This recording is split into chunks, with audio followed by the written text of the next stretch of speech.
So we're here with, I want to remind everybody, we're here with Max Blumenthal from the Gray Zone. Check out. And now we're going to feature an article in the Gray Zone about lockdowns, right? So they featured this, says flattening the curve or flattening the global poor. How COVID lockdowns obliterate human rights and crush the most vulnerable. And that was written by, how do you say, Stavrulia Pabst and Max Blumenthal. Did I say that right? Good. Stavrulia Pabst, who's actually, like you, a Jagoff nightclub comedian and journalist. Oh, really? I didn't know that. Yeah. She's a Athens, Greece-based comedian. They have stand-up comedy in Greece. I guess they have it everywhere now. When I started comedy, it wasn't everywhere. It wasn't. They didn't. I don't think they still. I think they might have it in France now. But anyway, I remember when I would when I went to Australia. Do they have it in Germany? Oh, I don't. I did good in Titan. But it was fun as an American comedian. Our comedy was way ahead of the rest of the world. So when I would go to Australia, we were like light years ahead of them. And I never got to go to the UK, but we were also but everybody's caught up now. I think everybody is caught up to the United States stand-up comedy. Anyway, back to this story. I was going to talk about watching Seinfeld in Germany and how weird that was, but Seinfeld came in Germany in the late 90s, and it just took Germany by storm. Really? And it's like Jerry's opening bit, like, why do the women leave the toilet seat down all the time? What is the deal with that? You know, and the Germans are like, oh, the Jewish man is so funny. What happens to the other sock when you do the wash? What happens to the other sock? I can't do accent. What's the deal? What is the deal? The cotton ball? He does. All right, so here we are. So this is about, do lockdowns actually flatten the curve, or do they flatten the global poor? And I'm just going to pick a few paragraphs out, and Max, you fill in whatever you want to fill in, and then we'll get to the pushback you got from this. We're going to talk about that, too, because you got some pushback on this. So marketed as life-saving public health measures, lockdowns trigger death and economic devastation on a global scale while doing little to slow the spread of COVID-19. Now they're back with a vengeance. In October 2021, it seemed as though the lockdowns that still paralyzed societies from Australia to New Zealand and Singapore were coming to an end, as these countries threw in the zero COVID towel following a year and a half of rolling restrictions and closures. So zero COVID, Max, that is the idea that we can eliminate COVID, right? Is that what that is? Yeah. Okay. The idea that we can not only slow the spread, but completely stop it and disappear COVID forever. Now, all the experts are saying, including Joe Biden's former director of COVID response, Andy Slavitt, said that it'll never go away and that it's going to become an endemic, that if the COVID-19 virus will circulate forever. Then it doesn't go from a pandemic to an endemic. So Fauci said that. And even Fauci said that, right? Little late. He's a little late. We've got 2 weeks to flatten the curve. And now 2 years later, and he's like, we're going to have to live with this. But with COVID-19 cases rising in Europe, several countries are implementing lockdowns all over again, often with clearly punitive motivations. This November, Austria's government announced that police would enforce a lockdown exclusively against unvaccinated citizens. We covered that. Following days of massive protests, the policy was extended to everyone, with steep fines and even prison sentences to be imposed on those who refuse to comply, and a compulsory vaccination requirement tacked on for good measure. Next door in Germany, where a new lockdown was announced this December for unvaccinated people, barring them from almost all public places except for pharmacies and supermarkets, Berlin is also weighing a vaccination mandate for all. One German constitutional lawyer has even proposed that refusers of the jab be brought before the vaccinator by the police. Holy F and F. Though statewide lockdowns have eased in Australia, the country is constructing internment camps for those who test positive for COVID, along with their COVID-negative close contacts. I thought in Australia that was just for people coming back into the country. That's just for people who test positive. They're going to put them. Is that real? They have constructed a new COVID internment camp in Howard Springs, near the city of Darwin, in the Northern Territory, and people who are testing negative but were contact traced as close contacts are being picked up in COVID vans at their house by the police and locked in de facto cells inside barbed wire fencing in the desert and held for 14 days as de facto prisoners. And no matter how many negative tests they have, they are not allowed to leave for 14 days. 3 youth who I believe were Aboriginal youth escaped from this camp and were arrested by police outside despite a negative test. And Australian media reported it as if they were like dangerous criminals on the loose. They call them fugitives. Fugitives, right. Yeah, they call them fugitives. What crime did they commit? They didn't commit one. They were near someone who tested positive for COVID, who may have been asymptomatic, by the way. Yeah. Okay. Moving on. Harley Hodgson, which, by the way, his motorcycles are not as good as Harley Davidson's. Harley Hodgson, an Australian held for 14 days in one such camp despite repeatedly testing negative for COVID, said of her experience, "You feel like you're in prison. You feel like you've done something wrong. It's inhuman what they're doing." I've seen videos. It is. Initially marketed to the public as a means to flatten the curve and slow the spread, lockdowns now represent one of the most draconian aspects of the perverse new normal that has metastasized amid an atmosphere of seemingly endless emergency. It's an endless emergency. The public health justification for these non-pharmaceutical interventions has not only been discredited in the eyes of millions across the globe, but by an array of scientific studies and data demonstrating that they likely caused more deaths than they prevented. That's interesting. As the World Food Program warned in 2020, 135 million people on Earth are marching towards the brink of starvation as a result of their economies shutting down to supposedly inhibit the spread of COVID-19. For most people on the planet, the economic and psychological harm experienced during the past 19 months was not the result of the pandemic per se, but of emergency order restrictions governments imposed on them and justified as public health measures. In the global north, such costly efforts did little more than delay the inevitable spread of COVID-19 while transferring wealth into the hands of big tech oligarchs who constitute the pandemic's real winners. So that was definitely an effect of the lockdowns, that it transferred wealth upward. So workers got flattened, right. And we created a new 40 new billionaires, at least by Forbes count. 40 new billionaires were created during the lockdowns. By Forbes, that's Forbes count. So go ahead, Max, take it. What did I leave out and what would you like to add? Well, this is a 7,000-word piece. Yeah, it's a long piece. Clinically detailed, packed with data. I mean, we wanted to take the narrative around lockdowns to the woodshed, just using cold, hard facts. And I really am grateful for Stavrula Pabst for bringing me her research on lockdowns and writing and working with me to shape this up into kind of a master narrative about the violence and brutality that people around the world have been subjected to for what was a medically futile non-pharmaceutical intervention that had previously been considered off limits, even in pandemic situations, by public health officials and scholars and epidemiologists. And we can see the damage just in front of our eyes. But you mentioned how the lockdowns and restrictions were a boon to big tech oligarchs because everyone's stuck at home. Amazon stock surged. It went down in late spring, early summer of this year because the lockdowns began to end.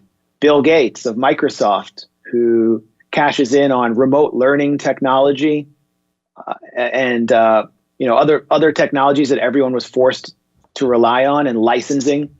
He increased his fortune by, I think, 25 billion in 2020 alone. Billionaires increased their wealth in the U.S. by 54%. the top 1% of U.S. households now control more money than the entire U.S. middle class for, I think, the first time. And that is a direct result of what we talked about, the CARES Act, just pumping money directly into Wall Street and then forcing everyone else, the working class, to stay at home and get obliterated. Beyond that, we'll look at the toll on American workers. 40% of people making under $40,000 annually lost work. Unemployment went to almost record lows for Black Americans and Latinos. Almost 3 million women were driven out of the workforce because they couldn't balance work and caregiving. We saw dozens of airlines fail. 200,000 small businesses were completely shuttered.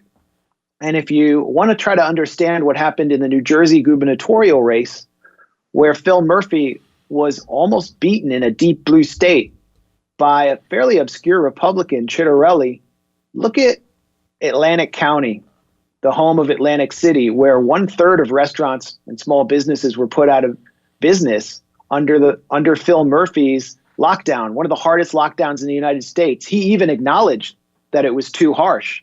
And New Jersey, throughout fall and winter, has had one of the highest case rates of COVID in the country. So it's completely futile. And look at what's happening in New York right now. The fear of the Omicron variant, where we're seeing mild cases spread and trickle in, has prompted Andrew Cuomo's genius successor, Governor Kathy Hochul, to announce that New York will enact emergency law and suspend elective surgeries and routine medical checkups in emergency care centers. That already happened last year, and it was a disaster. Millions were forced to skip routine cancer screenings. Yes. And even childhood vaccinations. We get called anti-vaxxers, but we're saying, kids should be able to go in and get their routine vaccinations. And these governors and other fools are going back to this procedure, these restrictions that prevented that. And what did that lead to? Almost 10 million screenings being missed in the U.S. in May 2021. Over 50% of Germans around the same time through 2020 and early 2021 missed routine cancer checkups. And now we're seeing a surge in cancer cases and cancer deaths. We're also seeing hospitals filled up, ICUs filled up with people who do not have COVID because they had to wait so long to get their routine checkups.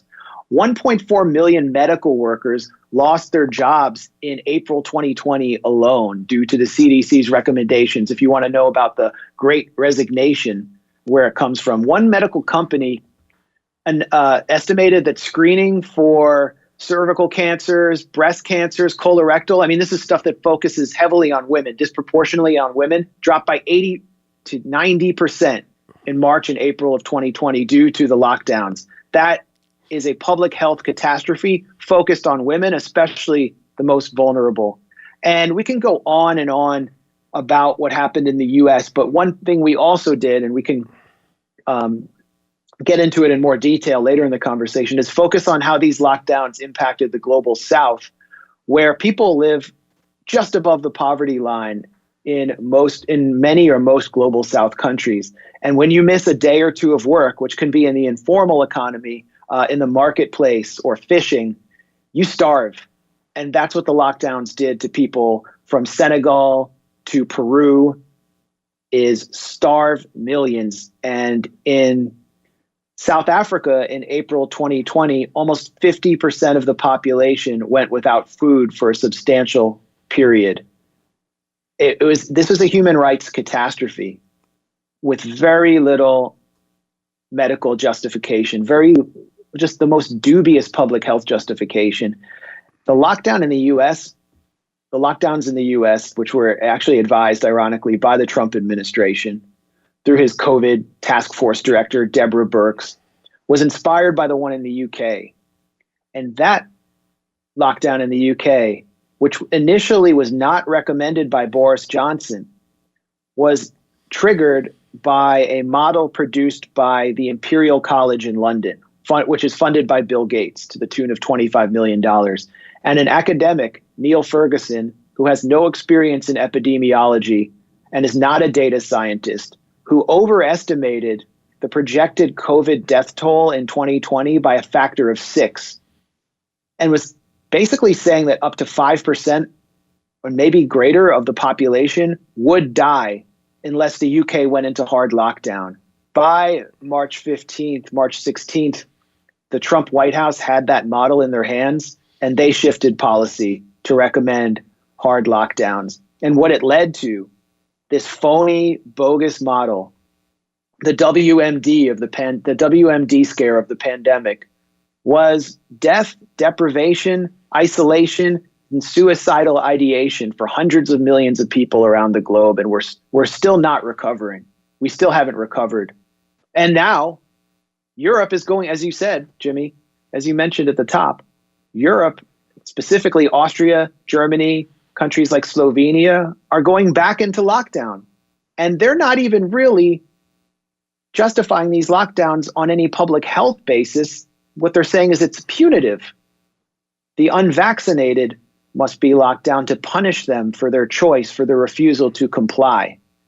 And in Germany, we saw a constitutional law lawyer call for the unvaccinated who refuse to abide by the lockdowns and who are even willing to go to jail because prison sentences will be imposed on those who can't pay monthly fines, that they should be taken before the vaccinator by the police. So this is forced vaccination is on the table in Germany. And this idea of the vaccinator, it conjures up terrifying images like, I am the vaccinator. Some guy in like a leather suit with a giant needle, just having people dragged before him by the cops to force needles into their veins. This was like a bizarre conspiracy theory that anyone would have been laughed at for spouting back in 2020. And now it's on the table. So the lockdown is part of a punitive control mechanism after already being completely discredited. And I think if you just browse our article or you read the entire thing, you will be horrified not only by how much people suffered under these dubious policies, but how much this was covered up by mainstream and corporate media. And we were simply told, well, the pandemic did this. This is the fault of the pandemic, as if the pandemic is a policy or the pandemic is a political choice. No, it was the political choice based on phony data of bogus neoliberal governments influenced by supranational bureaucrats to do this to their population. It was a massive human rights abuse on a global scale, and it's still happening. So, they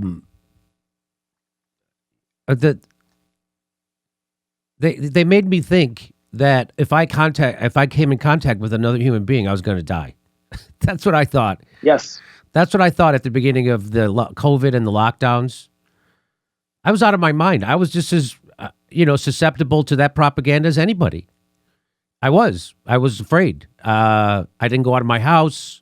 I wiped every piece of thing that got in my house. I wiped it down with a Clorox wipe. And I didn't go anywhere, didn't do anything, I wouldn't even get my hair cut. So didn't go to the dentist, didn't go to I actually had to go once. You did have. I actually had to go. I had a problem. And that's when I found out my dental hygienist had stage 4 cancer because she missed her checkups because of the lockdown.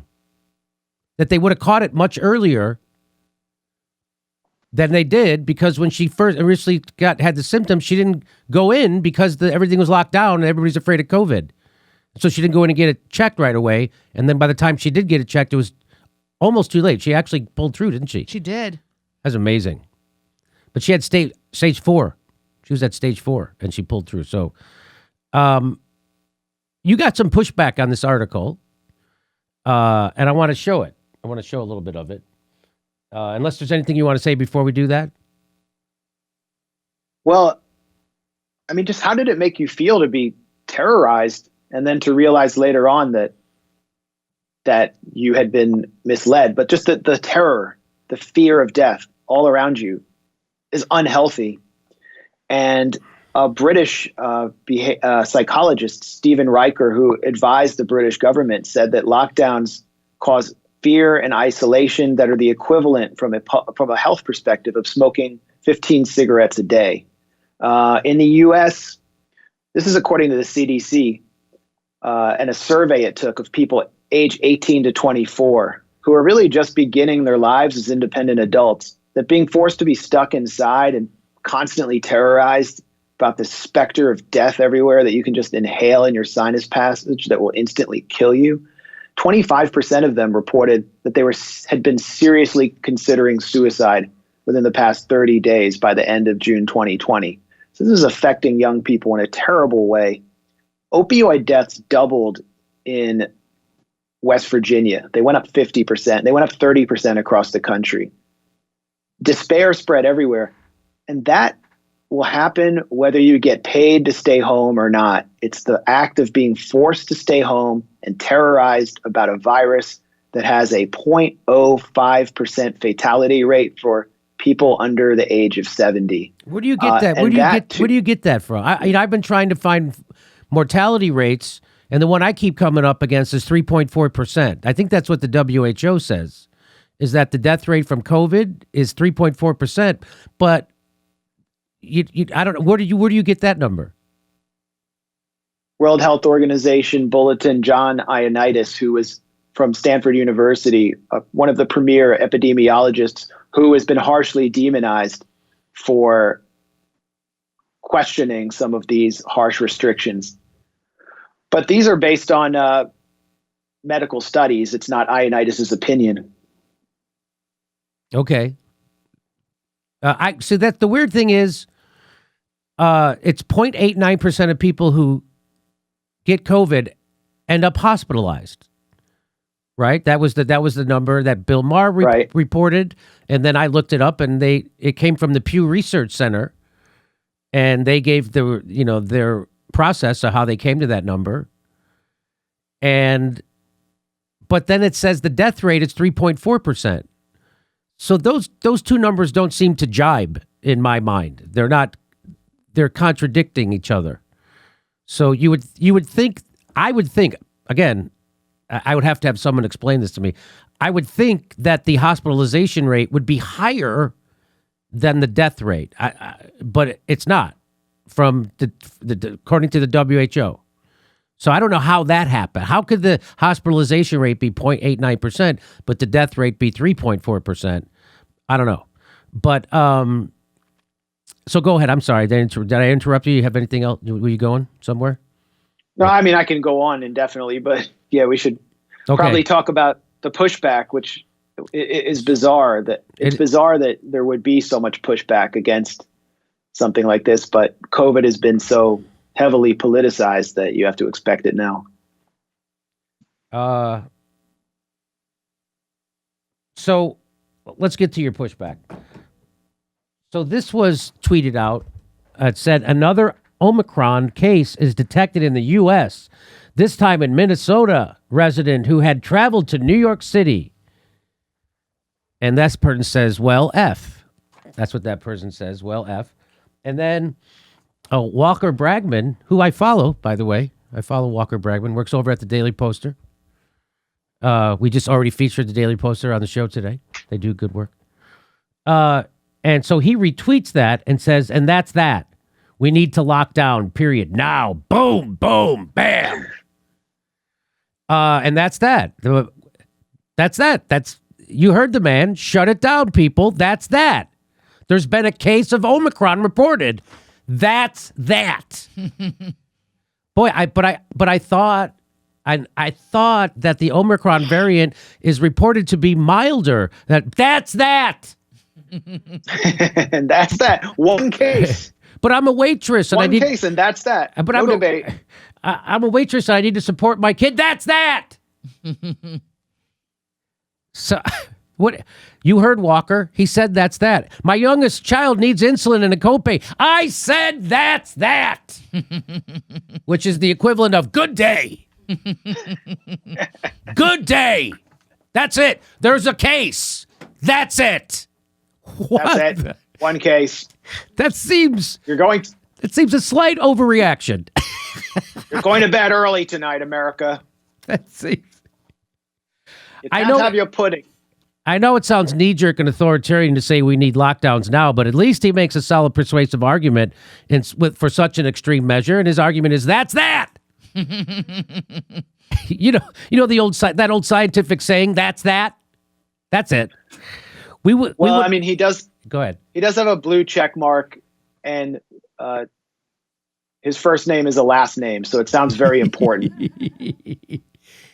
Now, I normally like Walker, so this is what I think this. Oh, by the way, so someone made a funny point that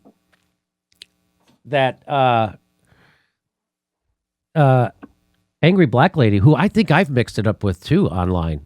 I think she and I have gone on a back and forth, but I think respectfully. I think we went back and forth on a respectful. I don't really respect her. But that's not important. But no, we had it. That's beside. I don't know her. She tweeted this out, which is helpful in this case. She says, here are Walker Bragman's parents complaining in the New York Times about how airplane noise in the Hamptons isn't like an apocalypse now. I'm sure men and women who've died in Vietnam on both sides would agree. Pretty nice house you grew up in. Is that pool heated? There's his parents.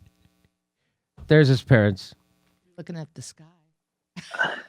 Why would you get umbrellas and make them that dark? Why would you get a nice, like an orange or a green or a yellow? But anyway, first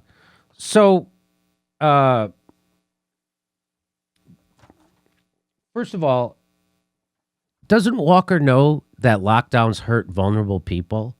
And that his parents are going to be trapped in their gorgeous house in the Hamptons, having to hear airplane sounds all day? Think about your parents. Look, I get why you'd be demanding authoritarian lockdowns if you're some privileged kid who has no idea what it's like to struggle. But Walker must know what his parents are going through as marginalized victims of airplane noise, so there's really no excuse. I mean, isn't it strange how boss? Isn't it strange how writers generally, some of the most solitary people on earth, are some of the most ardent supporters of lockdowns? I don't get it. It's almost like they were already under lockdown. Yes. And the government decided to formalize their sedentary lifestyle and enforce it against the entire population. And they cut them checks to do what they were already doing before. I mean, of course, the laptop class supports this crap. And they think that they're acting in solidarity with workers by staying home while those workers deliver them Amazon and delivered and food. There is really a complete disconnect here. And this is the most extreme distillation of those delusions, neurosis, and disconnect with average people that I've ever seen. And Walter Walker attacking me this time, well, you'll get into that. Yeah. But he has repeatedly gone after me on lockdowns. Well, maybe he's as scared as I was in March of 2020. Maybe he hasn't evolved and he hasn't had no new information. I mean, he's already lived through a lockdown. What the heck? Evolved. I mean, okay. I mean, he believes in the vaccine. So, the vaccine wasn't available in 2020.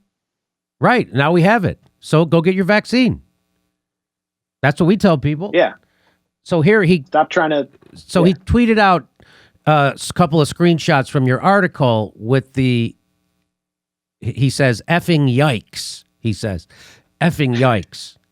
Boy, you're a rich kid when you have a name like Walker and you tweet sentences like fucking yikes. That's all I'm going to say. I know, Walker, right? We effing need a lockdown like right effing now.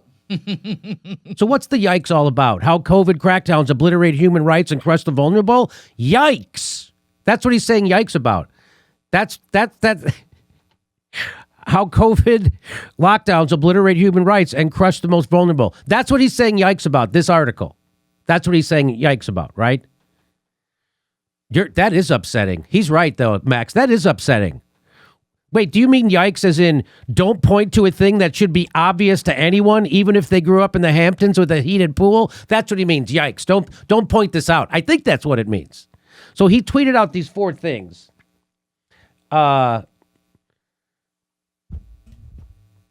in it, he underlined, as a co-author of the Great Barrington Declaration, which advocated a strategy of focused protection instead of hard lockdown. And this guy, how do you say his name? Bhattacharya? How do you say his name? Jay Bhattacharya. Oh, I was very close. Jay Bhattacharya and his colleagues were subjected to social media censorship and mainstream media attacks for the Great Barrington Declaration. Can you explain what that is? Yeah, the Great Barrington Declaration is essentially the first attempt of scientists and medical professionals to present a counterproposal to the quote unquote science that has devastated so many and been so discredited in the public eye. And what they called for was focused protection of vulnerable communities instead of hard lockdown, of quarantining individuals who are infected instead of quarantining an entire population that is healthy, of taking a much lighter touch to protect not only the economy, but to protect people's jobs, their abilities to pay for their homes and not be evicted and thrown into the ranks of the homeless, as we've seen. And the understanding that if you put a population under lockdown, you're effectively sanctioning it the way the U.S. empire sanctions countries where it seeks regime change and winds up causing hundreds of thousands of excess deaths of the poorest and most vulnerable. So I think that they've been vindicated. But what Walker was doing here was attacking, and I should say, we quoted experts from across the political spectrum. We quoted Christian Parenti, who is not exactly, if you know who Christian Parenti is, not exactly a right-wing extremist. No. And he has written many books on police, on policing, on mass surveillance, on the impact of climate change in the global South. I mean, he's a leftist. And we quoted Toby Green, who is the author of a book called The COVID Consensus, about the very brutal impact of lockdowns and other COVID restrictions on the global South. He's a professor of African history in London. He's also a self-identified leftist. So Walker focuses in on Jay Bhattacharya because the Great Barrington Declaration is said to be supported by business interests, according to Walker, including the Koch brothers. And even if that were true, I still would have quoted Bhattacharya because he's been proven right at every turn. And I think it's important to listen to the skeptics and give them credit regardless of their politics. But the fact is, and I put this directly to Bhattacharya, Martin Kulldorff, and Sunetra Gupta, who are the 3 main figures. Gupta is also a self-identified leftist behind the Great Barrington Declaration. Did you take money from the Koch brothers? And they say they did not. They never took money from the Koch brothers. So what Walker's saying is totally false here, but I think it's beside the point. I mean, the point is, did lockdowns hurt the global poor? Did they hurt the American working class? And he's trying to deflect from that debate.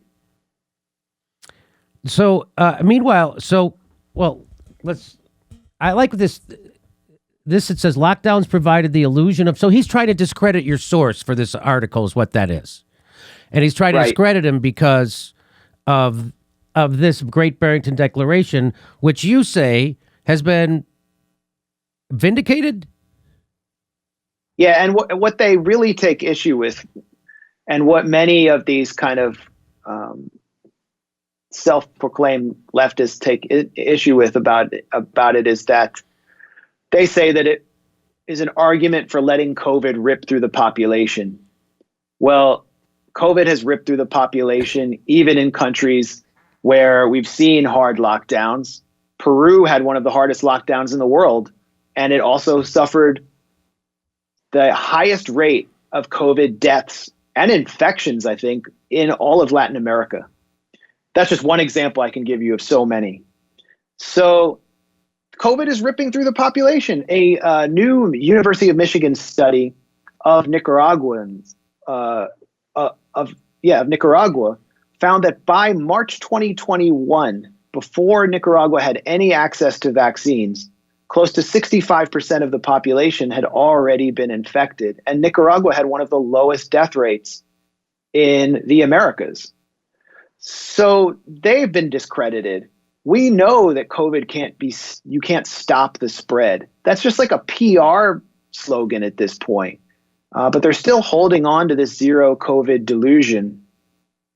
No, I think that they would say, I think the WHO and the CDC would say that you can reduce the spread or slow the spread, right? I think they would say that. But I think I have to say that because I'm on YouTube. So I think that they would say, well, if vaccines slow the spread and they reduce transmission and reduce you from, right. I think they would say all those things. So I'm pretty sure. So the CDC has certainly argued that restrictions, quarantine, lockdowns will slow the spread. That didn't happen in the United States. And we see in Australia, as they hold on to some of the zero COVID fantasies, that they are forced to, in their minds, build COVID internment camps for even close contacts of people who tested positive for COVID. And so what the Great Barrington Declaration does is it also balances human rights concerns. Do we believe that COVID internment camps are acceptable? Do liberals believe that COVID internment camps are acceptable? Liberals are supposed to believe in some modicum of civil liberties. Well, that's happening in a liberal democracy, specifically because it has embraced the zero COVID approach. So here's part, so this is going back to his original tweet where he had 4 graphics. I'm going to show you all 4. It was your headline. It was that part where you try to discredit your source. And then another one was a right-wing think tank is behind the controversial Great Barrington Declaration calling for COVID-19 herd immunity. Wow, it's really horrible. The problem is not whether a thing is true or not. It's whether it's said by someone sitting at the right lunch table. That's what this is about. Walker took the time to make that great scientific case for lockdowns. That was a great case. You can't get any more conclusive than that. Then these asshole doubt merchants come along with their crackpot far-right arguments like lockdowns don't work and have a human cost. Crackpot right-wingers. Okay, and then he tweeted out this too, which, I thought I had that. So I'll read this to you. It says the Great Barrington Declaration, which is in essence argues that COVID-19 should be allowed to spread unchecked through the young and healthy while keeping those at high risk safe through focused protection, which is never clearly defined. This declaration arose out of a conference hosted by the American Institute for Economic Research and has been heavily promoted by AIER, a libertarian, climate denialist, free market think tank that receives a large bulk of its funding from its own investment activities, not least in fossil fuels, energy utilities, tobacco, technology, and consumer goods. So what they're trying to make this look like is that the people who are against lockdowns are doing it because of business interests. Meanwhile, you know who supports lockdowns? Other corporate interests. The Adam Smith Institute in the UK, which is a corporate think tank, supports lockdowns. Yes. The Economist, the corporations, the magazine of the neoliberal establishment, what Marx called a magazine for British billionaires, is totally pro-lockdown. And Jeff Bezos. I mean, Bill Gates' business empire is 10, 20 times bigger than the Koch brothers. And the lockdowns were a boon for him. Bill Gates, his dream is to end in-person education because then everyone will be forced onto Microsoft technology, stuck at home. So there's lots of business interests on both sides of this. But they're just trying to make it look like there's only business interests on one side. Which well, the more powerful business interests that are ascendant in this country and in the world are big tech. That's and right. They benefited from the lockdowns, as well as BlackRock. I mean, BlackRock was advising. Larry Fink was advising the Trump administration on its COVID response, and BlackRock has been experienced like a wet dream, where all these small businesses close. Commercial real estate in 2020 collapsed, and they snap up at a bargain basement rate. Commercial real estate, they buy homes from people who've been forced into foreclosure. I mean, this has been the greatest time for BlackRock, and that's something that is completely left out of Walker's tired, hackneyed, worn out deflection of an argument. Well, here he then tweets, after that, he tweets, the Gray Zone's article premise is that lockdowns don't work. He puts it in quotes, and have human costs. What a crazy cuckoo premise, Max, that lockdowns don't work and have human costs. I love how he puts it in quotes. Hey, here's my evidence that they don't. Human costs. Yeah. Here's my evidence that they don't work. We had them and it didn't work. How about that? What? He goes, I kept reading, waiting to see if it would support the first claim, but it never did. All it demonstrates is that the lockdowns, without adequate support for people, have human costs. Wow. Well, I guess that's a fair point. So, of course, we commence with immediate lockdowns because, as we know, we can definitely count on adequate support for the people during that operation. And that's that. Well, we're not going to have any. So he's basically what this tweet does is back up your article. This actually supports your article. All it demonstrates is that lockdowns without adequate support for people have human costs. They have human costs even if you have adequate support for people, but especially if you don't, and especially since we don't have adequate support for people. We didn't have it in the first lockdown, and we ain't going to ever have it. They won't even give people health care, for fuck's sake. Why are you screaming about that? That's what you should be screaming about. Not this garbage. This is garbage. What that point does, what this tweet does, is support your point. It supports the article. He's agreeing that there are human costs to lockdowns. That's the whole point of your article. And then you go into the degree of cost. And he's totally dismissing that. Why? Because there's no cost to him. He's a shut-in already. Rich kid shut-in. There's no cost to him. Again, I followed Walker, and they usually do a lot of good work over the Daily Poster. Do they make you say that too at YouTube? YouTube makes me say that, or else it'll be targeted harassment.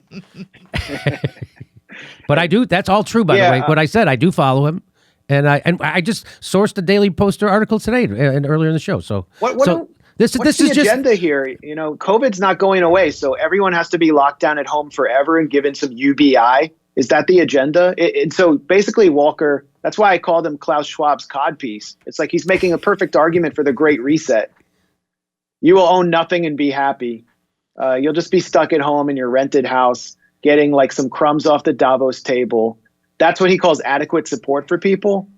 And you'll go crazy and fantasize about suicide and fall into addiction and miss your routine medical appointments. And you won't be able to organize any social movement because your protests are forbidden illegal under lockdown. Yeah. You're certainly not allowed to protest the lockdown. I mean, look at what happened throughout Europe. In Brussels, people were buzzed with drones, attacked with fire hoses, brutalized by police truncheons for protesting the lockdowns. He's arguing for the police state. These are pro-cop.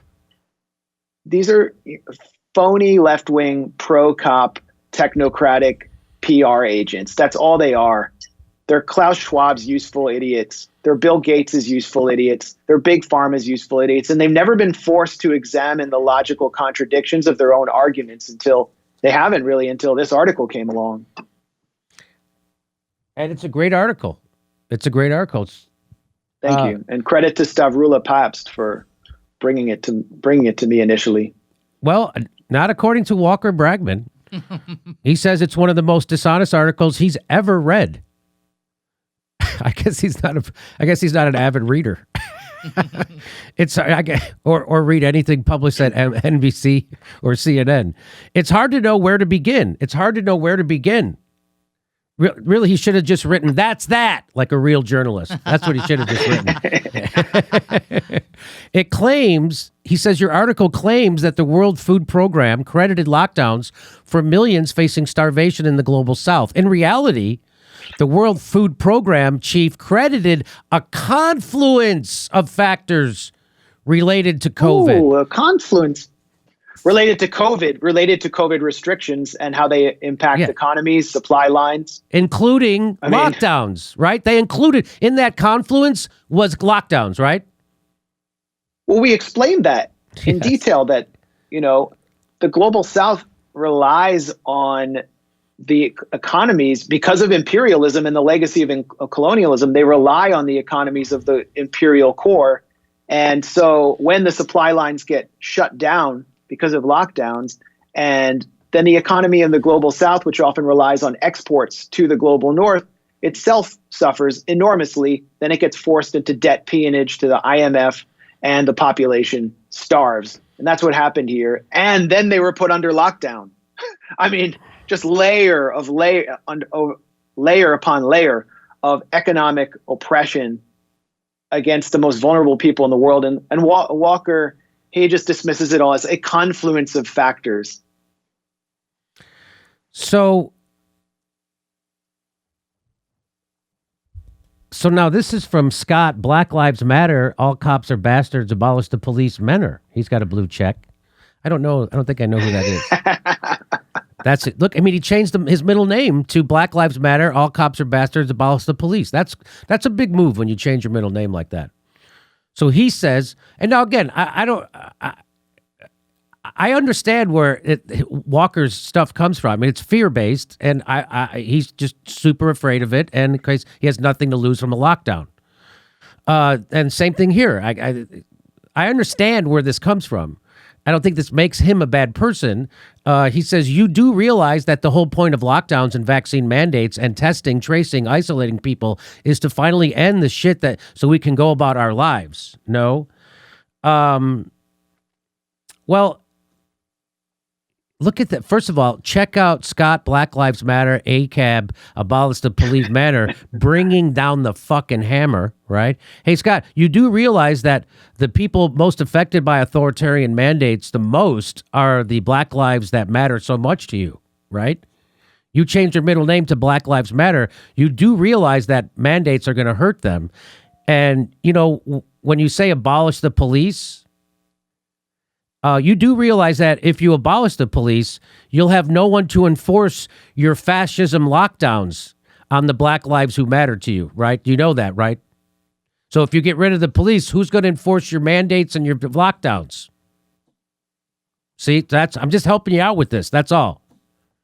And by the way, when speaking of overall health, lockdowns induce stress, depression, isolation, anxiety, mental issues, and they exacerbate physical ones. Okay. But so you do realize that the whole point of lockdowns and vaccine mandates and testing, tracing is to finally end this stuff. So again, I think that's under if I was operating under that psychology that we could end this, I might feel the same way. But they don't ever tell people that this is never going away. The WHO says we're never getting rid of the COVID-19 virus ever. It's never going away. That's what the WHO says, that it's going to become endemic like the flu. That's what the WHO says. And I don't think people like Scott know that.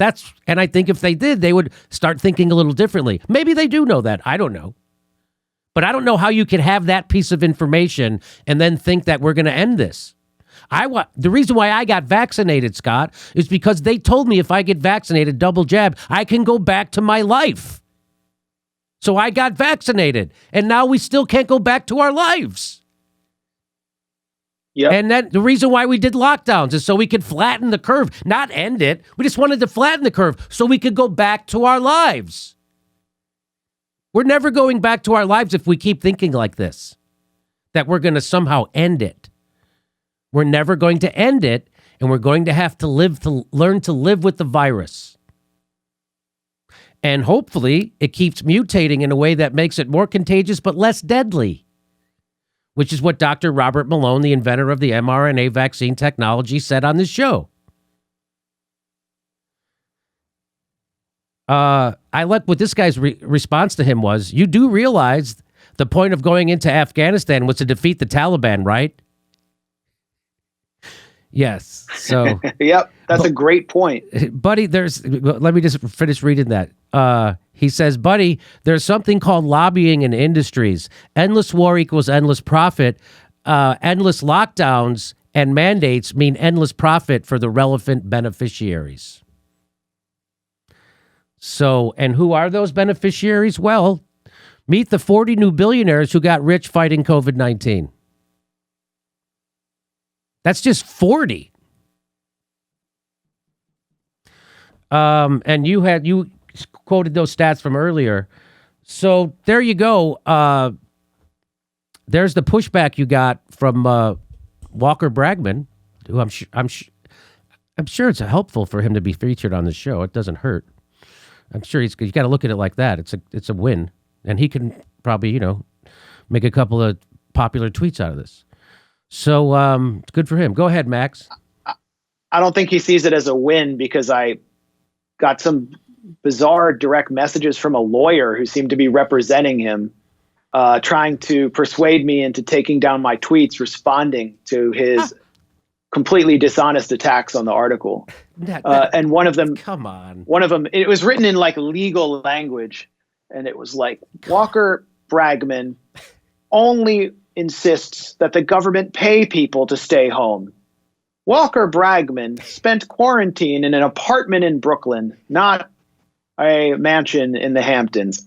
Walker, and it's like, what is going on here? This is a lawyer writing me on his behalf to get me to take stuff down on Twitter. I mean, wow. If you don't want me to respond and take you to the woodshed with facts, then don't engage. It's like James Brown said, if you're going to lie about me, I'm going to tell the truth about you. And that's what I did. And then I get DMs from a lawyer. What a pathetic character, basically calling the manager on me. Yes. Let me respond to that guy, Scott ACAB, BLM, what was it? Abolish the police. He had like every hashtag he could fit into his name.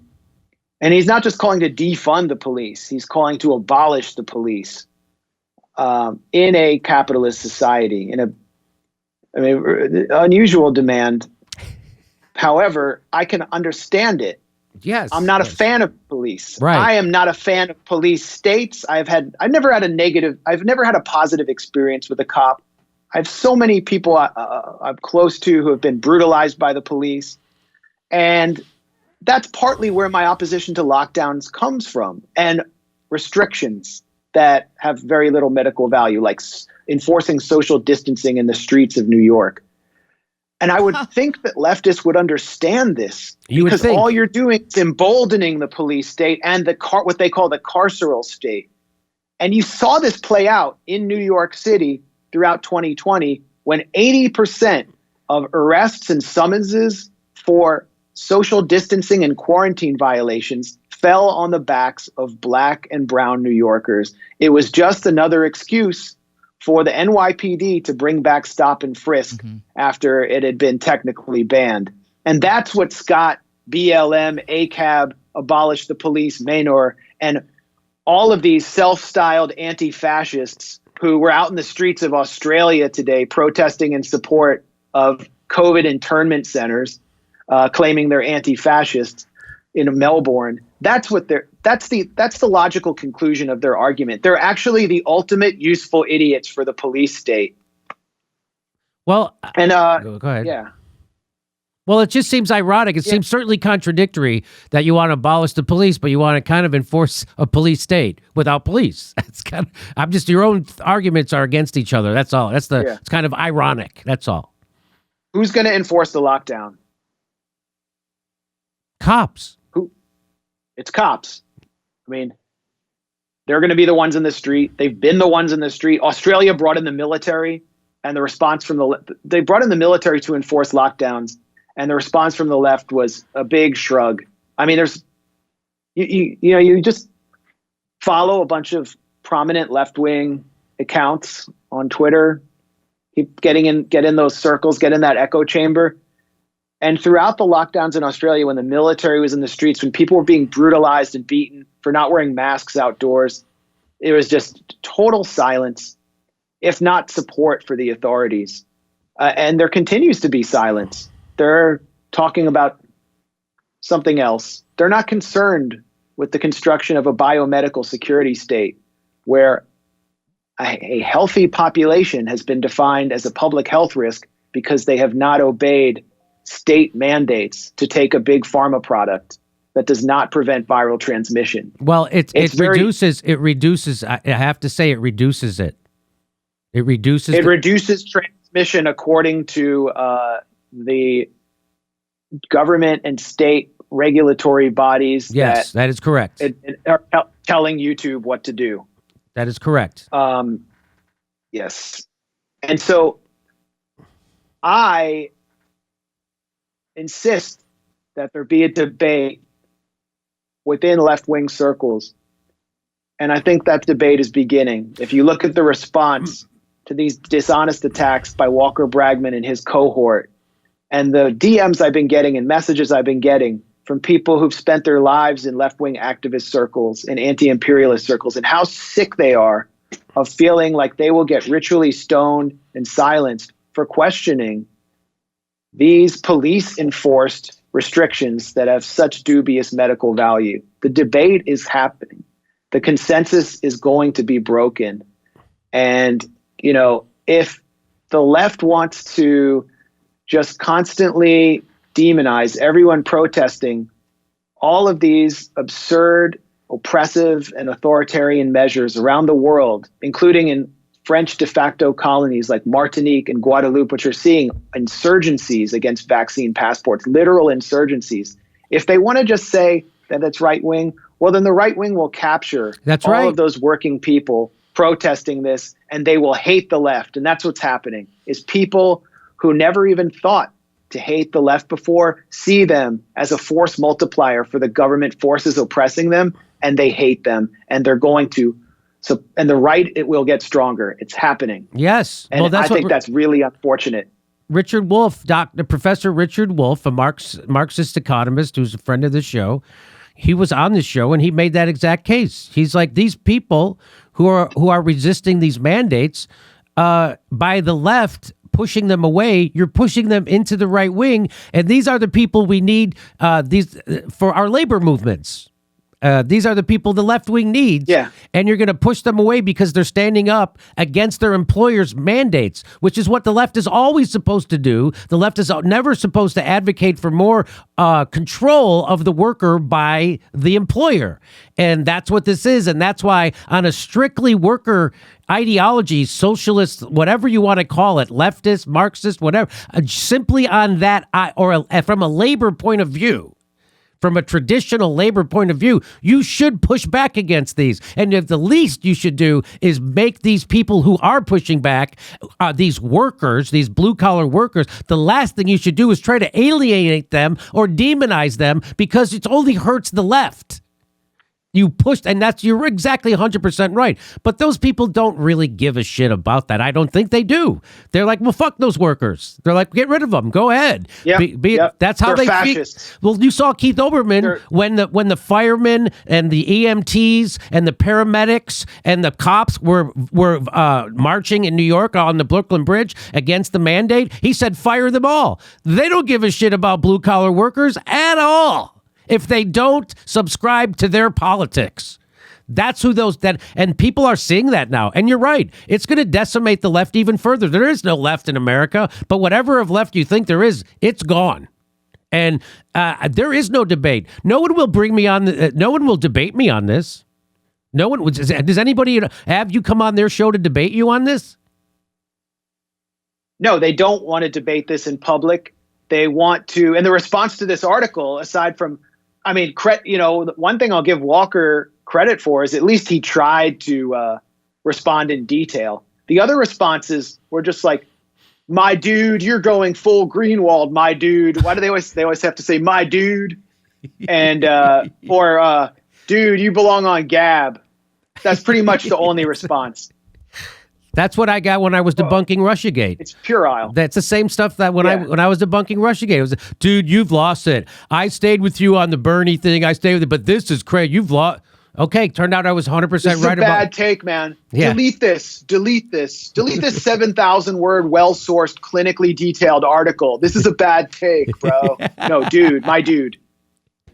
They don't say bro, they say my dude. My dude. But they never say that in person. They don't talk that way in person. It's only on Twitter. I think I wonder if they talk in person. I think the mistake that you make, Max, and I could be wrong about this, but I think the mistake you make is when you go on Twitter, you check your mentions. I never check my mentions because I'm not kidding, because I'll be there all day, and it's usually because it'll be somebody that I know saying something shitty about me. I'm like, oh, I thought we were friends. That hurts, and so I don't want to find that out. No. So I had to stop years ago. During Russiagate, I had to stop checking my mentions because it was like, do I want to see what every neocon think tanker is saying about me and every blue and non-liberal? No. And I would just kind of have to pick my spots because it really is about time management. I need to eat at least one meal a day. Otherwise. Yeah, I have extricated myself from Twitter over the last couple of months. I still go on, but I spend way less time on there. Way less time on there. Someone will text me a tweet. Hey, look, you see what Cenk Uygur said about you? I'm like, yeah, big deal. It's his funeral. His show's over. He's over. I don't care. So I just... Yeah, I mean, it really is about leading by example here and not necessarily being in this petty digital arena where when you have a platform like the Jimmy Dore show has, you can simply lead by example, lay out the facts, present a counter narrative, and let all these petty and puerile characters just nip at your heels. It's interesting when you do engage people. I haven't been able to have a public debate with any of them. It didn't go well when many of these same characters would debate me on Syria, the dirty war in Syria, or Russiagate, or other U.S. interventions that they supported on humanitarian grounds. We need to save the children. So we need to bomb that country. The same logic that we see in their zero COVID approach in a lot of ways.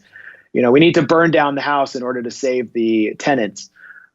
So they won't debate me. But in person, I get to talk to people who have that mentality. And it's stunning how little they know and how much propaganda they've accepted. Yes. Very few people I talk to who still believe in kind of the stopping the spread idea, mandates, passports. Very few people know that there is even a debate on whether the COVID vaccine can prevent viral transmission. Very few of them ever question whether vaccine passports prevent transmission. They don't know, for example, that the Omicron variant has been deemed so far mild by the South African doctor who helped discover its existence. They don't know that the largest Omicron super spreader event, which was a gathering of a corporate Christmas party in Norway for a South Africa-based corporation, where 60 people were supposedly infected. They don't know that at that gathering, this is of a firm called Scatec, all attendees were fully vaccinated and had tested negative before the event. They don't know that the most vaccinated country or territory on earth, Gibraltar, has canceled official Christmas celebrations because of a surge in cases. They don't know that Ireland, which has close to a 95% vaccination rate of adults, is bringing in harsh restrictions this winter and de facto lockdowns.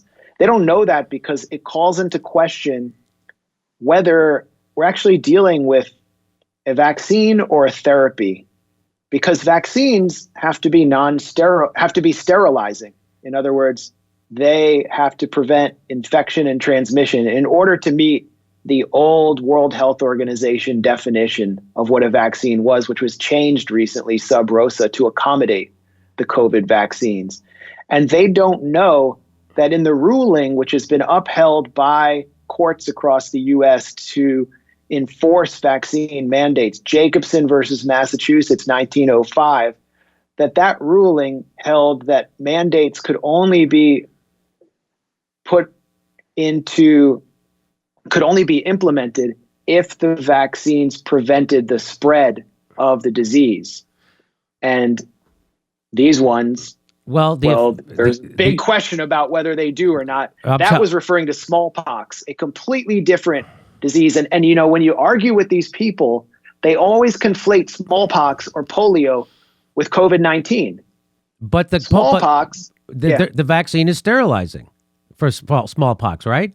And and one of the reasons why it was possible to make a sterilizing vaccine for smallpox was because smallpox was not as transmissible and it didn't spread as rapidly as an airborne respiratory virus like COVID-19. COVID-19 is not as lethal maybe as smallpox, but it's easier to isolate a static virus like smallpox and vaccinate against it than it is against COVID-19. And so these conflations are constantly made between past mandates against diseases that are completely different than COVID-19 by people who accuse everyone of spouting medical misinformation when they adopt a skeptical perspective on the official, failed, discredited, and disastrous consensus.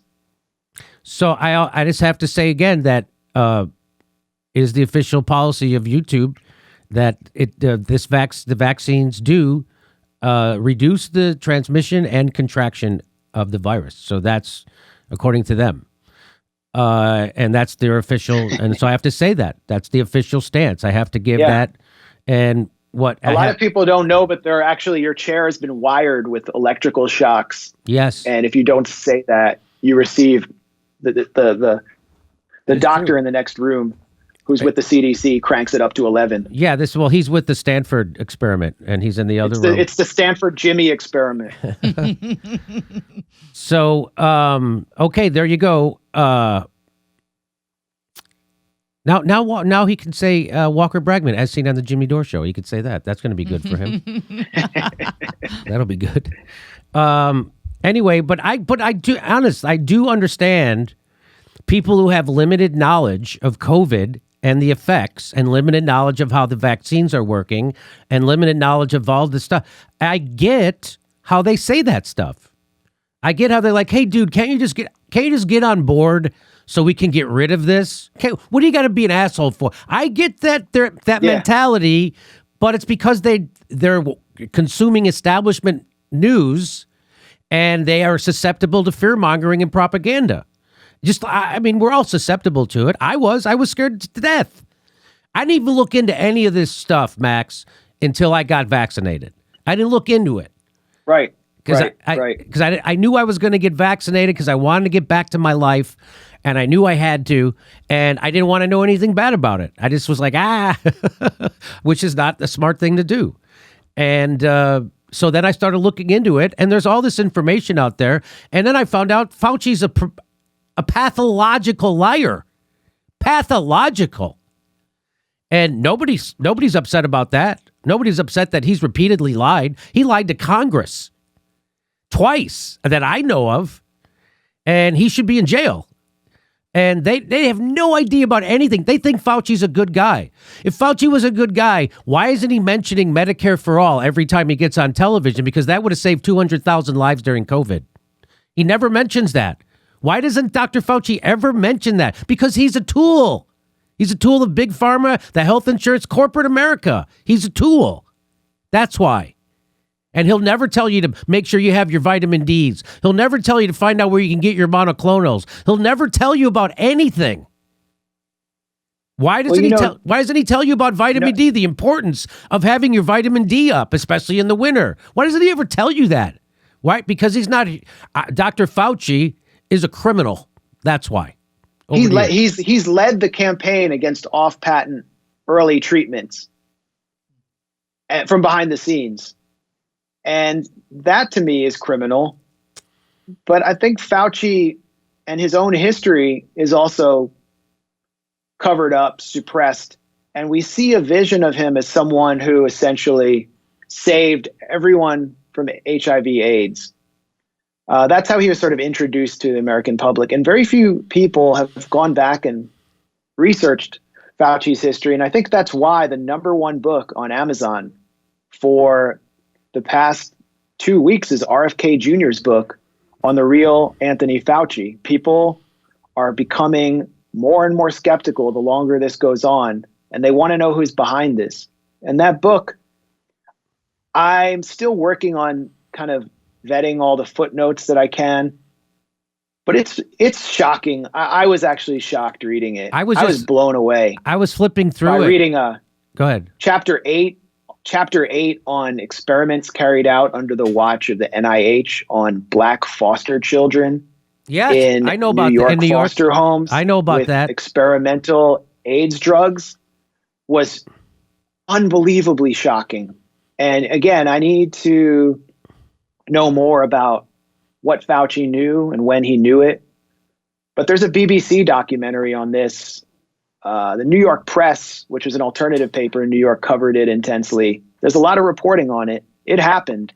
It happened. Fauci, and another thing we know, I mean, is Fauci has spent billions and billions of public money on trying to develop a vaccine against AIDS. And it's failed over the course of decades. It has been a complete failure. I think the latest one to fail was an mRNA vaccine sponsored in part by Johnson & Johnson for a trial in Africa that demonstrated something like a 20% efficacy rate. Yeah. So Fauci's been behind all kinds of bunk, medical bunk. And he was presented to us as this kind of hero. And that's why I think there's so much backlash against him, that when National Geographic released this Fauci propaganda piece, the dislike button was hammered by Americans like hundreds of thousands of times. It had like 1,000 likes and like 200,000 dislikes. And then a few weeks later, YouTube gets rid of the dislike button. I mean, people are pissed, and it's justified. And Fauci, I think, thought he was going to win the Nobel Prize here. And now he's saying that any attack on him is an attack on science itself, which is an insult to scientists who actually believe in empiricism. So I remember, you started earlier this year to criticize Fauci when he began to openly lie. And then he said that they were noble lies to coerce the public doing the right thing. And we started having our initial conversations about COVID. I wasn't prepared to speak up until the government started trying to force people to take these injections under the penalty of losing their job. I held my tongue, even though I knew something was deeply wrong, because I knew that it would come with a serious reputation cost. It would be ugly. But then I decided something had to be said and something had to be done to just take apart these false narratives. And also the vaccine passports. I mean, everything I believed as a leftist that got me into the left, and everything about the way that the pandemic was handled by public health officials who we never elected. Fauci's been in government for 30 years. He's the highest paid federal official, and supranational bureaucrats. Everything they were doing just went against what I believed in as a leftist: mass surveillance, mass policing, separating people, telling people not to speak to their neighbors, disproportionate attacks on minority communities, destruction of civil liberties, and then shoveling money into the hands of billionaires, mass evictions. It all comes from just my impulse as a leftist, an anti-imperialist, someone who doesn't support free markets that create billionaires. And, here we are, somewhat alone and maybe even politically marooned, raising these critiques. What does that say about the U.S. left? There is no left. Hey, the left is against you showing an ID to vote, and I agree with that. They're against that. But now I got to show an ID to go to a restaurant, to go to a gym. I got to show an ID to go to a comedy club. I have to show my ID to have breakfast. And nobody has a fucking critique of this, Max, except you and me. And when we do have a critique of it, they call us anti-vaxxers because that's how broken their brains are. Well, I should say it's just another term of abuse to suppress debate, the same way they called us Assadists or Kremlin shills or whatever. That's all they got.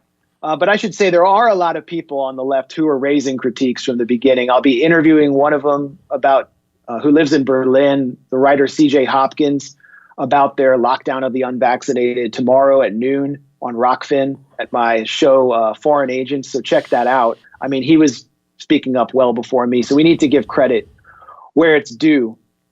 But the critique about the vaccine passports is they say, oh, well, mandates have always been with us. Your child has to get vaccinated for measles, mumps, and rubella in order to go to school in the United States.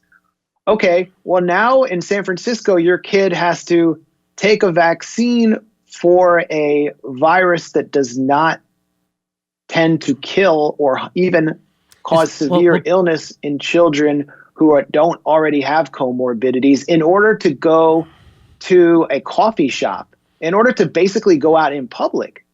It's not anything like vaccine mandates in the past. This is about being able to participate in public life. And in Europe, it's much harsher. So it's another false equivalency that passes for an argument, and it needs to be obliterated. Yes. The children have a less risk of severe disease from the flu. I mean, from COVID than they do from the flu. So there's a greater risk to a child's life from the flu than there is from COVID. And that might be changing now with Omicron. I don't know. But up until that's been the case. And so, so now if a parent wants to make the decision to vaccinate their kid against a virus that's less deadly than the flu, and how much protection. And the flu shot is not mandated for children. No. So why isn't the flu shot mandated? Because the flu actually poses a bigger threat health-wise to those kids. Not, so that's, again, it's nobody. You want to save lives in Africa, get them better sanitation systems. Let their governments actually invest in public infrastructure instead of keeping them in IMF debt. You want to save lives in Africa, don't lock people down. There's practically no discussion of that, even in the public health world. Everything focuses on COVID. I spoke to a friend who works around the UN who said that everything is somehow COVID related now, including human rights issues. I mean, this isn't the only thing threatening humanity. If we just got mosquito nets to all parts of rural Africa, millions, possibly millions of lives could be saved from malaria. But no, that's just a cheap, easy thing we can do. We need to do something that Bill Gates is invested in. Okay, well, thanks. It's a great article. We could talk about this all day. We almost did. So, so everybody check out Max tomorrow at noon on Rockfin. That's noon Eastern time. Yeah. Okay, and everybody check out that article that we just went over. There's a lot of great stats in it. It's well sourced. It's really a great piece on lockdowns. It's the best piece I've seen. So everybody check that out at thegrayzone.com. Anything else you want to plug while you're here, Max? No, just thanks as always for giving me the mic. No problem. Thanks for bringing the facts. I appreciate it. Hey, come see one of our live stand-up shows December 10th or 17th or New Year's Eve at the Two Roads Theater in Studio City, California. See you there. Go to jimmydorcomedy.com for a link for all tickets.